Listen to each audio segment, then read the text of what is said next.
berarti memang Yesus tidak pergi kemana-mana. Dia bikin apa saja kalau begitu di Nazaret. Menurut saya dua hal. Pertama sekolah Yahudi, SD, SMP, SMA.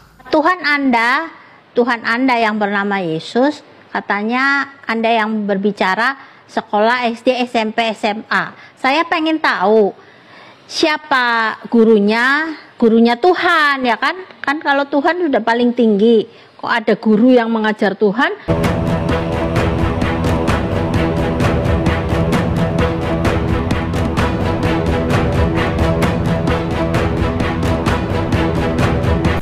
Assalamualaikum warahmatullahi wabarakatuh. Teman-teman, pada suatu ketika ada seorang jemaat dari Pendeta Ezra Soru bertanya kepada Pendeta Ezra Soru, di manakah Yesus ketika berusia 12 sampai 29 tahun? Nah, kita akan mendapatkan sebuah jawaban yang sangat mengejutkan dari Pendeta Ezra Soru. Kata Pak Pendeta Ezra Soru, ketika itu Yesus sekolah SD, SMP, SMA. Mari kita simak videonya. Kisah Yesus itu di Perjanjian Baru mengisahkan dari Yesus lahir sampai Yesus di umur 12 tahun, dan di umur 12 tahun Yesus itu hilang, tiba-tiba muncul di umur 30.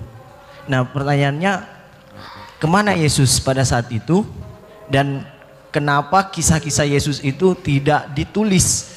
Kisah-kisah Yesus yang tertinggal menurut, ya kenapa tidak ditulis di dalam Alkitab? Apakah karena belum ada penemuan manuskrip atau bapak-bapak gereja kuno dulu ya belum ada sejarahnya gitu loh Pak, belum ditemukan?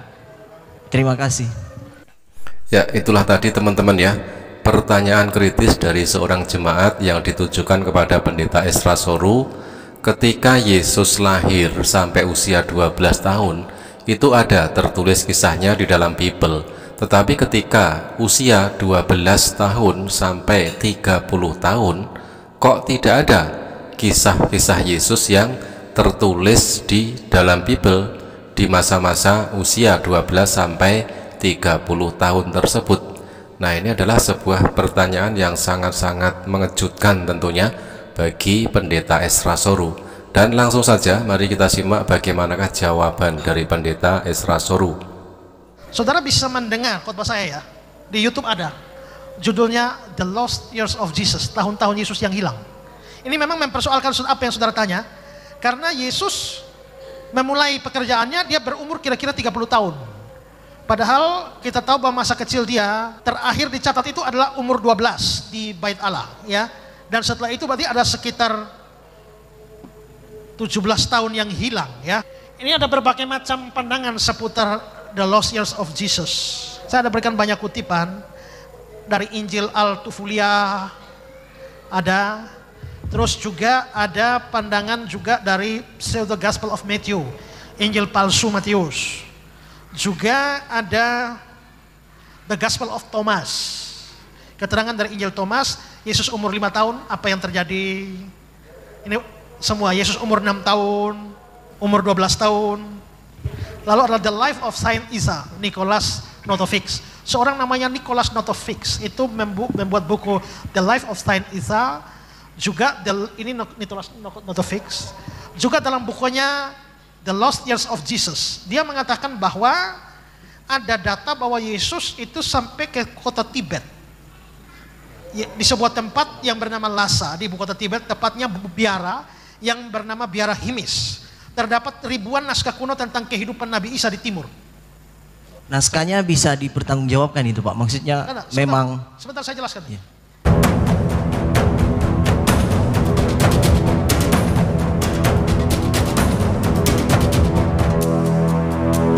Ini kan panjang, jadi saya hanya melewati saja, ini pembahasan saya. Setelah saya bahas panjang ini, saya tidak setuju dengan semua pandangan itu. Bahkan saya membantah pandangan Nicholas Notovix bahwa Yesus ada di Tibet. Juga saya membantah pandangan Anand Krishna bahwa Yesus itu pergi ke India untuk belajar hidup Buddha di sana. Ini tanggapan saya. Mengapa Alkitab diam?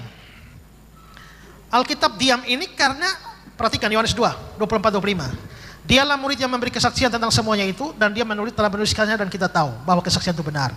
Masih banyak hal lain lagi yang diperbuat oleh Yesus.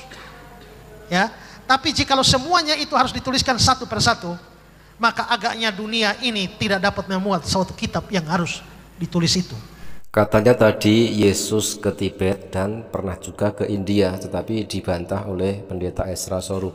Teman-teman, tahun-tahun Yesus yang tidak diketahui ya juga disebut tahun-tahun sunyi, tahun-tahun yang hilang, atau tahun secara umum mengacu pada periode kehidupan Yesus antara masa kanak-kanaknya dan awal pelayanannya, suatu periode yang tidak dijelaskan di dalam perjanjian. Perhatikan Lukas 4 ayat 16. Dia datang ke Nazaret tempat ia dibesarkan, dan menurut kebiasaannya pada hari Sabat masuk rumah ibadah. Berarti Yesus memang besar di Nazaret. Biasa pada hari Sabat ke rumah ibadat, sinagog. Berarti memang Yesus tidak pergi kemana-mana. Dia bikin apa saja kalau begitu di Nazaret. Menurut saya dua hal. Pertama, sekolah. Sekolah Yahudi. SD, SMP, SMA. SD, SMP, SMA. Dia bersekolah. Pertama, dia sekolah mikra namanya. Umur 5-10 tahun. Itu belajar Taurat. Di tempat namanya Bet Haseper, rumah buku. Ini semacam SD. Habis itu masuk Misna. Itu umur 10-12. Habis itu masuk Talmud di usia 12-19. Ini semacam SMA. Habis itu untuk melanjutkan sekolah teologi, mereka masuk yang namanya Midras. Dari Midras ini muncul madrasah.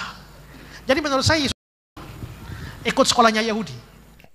Teman-teman, menurut pendeta Ezra Soru, Yesus sekolah SD, SMP, SMA. Nah teman-teman, ada yang janggal nggak ketika Anda melihat jenjang pendidikan Yesus ini ya?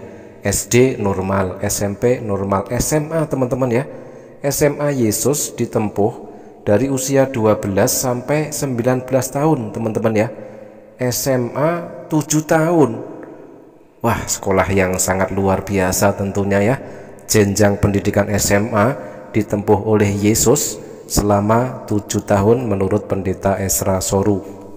Pak Pendeta Ezra Soru, saya ingat waktu Anda sedang berdebat di Surabaya, Anda mengajak saya untuk kembali ke Kristen.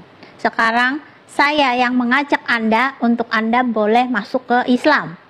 Karena Anda pernah berkata bahwa Tuhan Anda yang bernama Yesus, katanya Anda yang berbicara sekolah SD, SMP, SMA. Saya pengen tahu siapa gurunya Tuhan ya kan? Kan kalau Tuhan sudah paling tinggi. Kok ada guru yang mengajar Tuhan? Siapa kepala sekolahnya? Di mana sekolahannya? Gitu aja Pak Ezra Soru. Nah teman-teman, berkaitan dengan itu ada seorang mu'alaf bertanya kepada pendeta Ezra Soru, kalau Tuhan daripada pendeta Ezra Soru yaitu Yesus itu pernah sekolah, siapakah gurunya? Di mana sekolahnya? Siapa kepala sekolahnya? Kenapa Tuhan sekolah? Padahal Tuhan itu sudah tinggi jabatannya, tetapi kenapa masih sekolah? Berarti ada gurunya Tuhan. Nah, ini pertanyaan simpel yang harus dijawab oleh pendeta Ezra Soru. Demikian teman-teman, kita tunggu jawaban dari pendeta Ezra Soru. Mudah-mudahan terhibur. Jazakumullah khairan kasiron. Wassalamualaikum warahmatullahi wabarakatuh.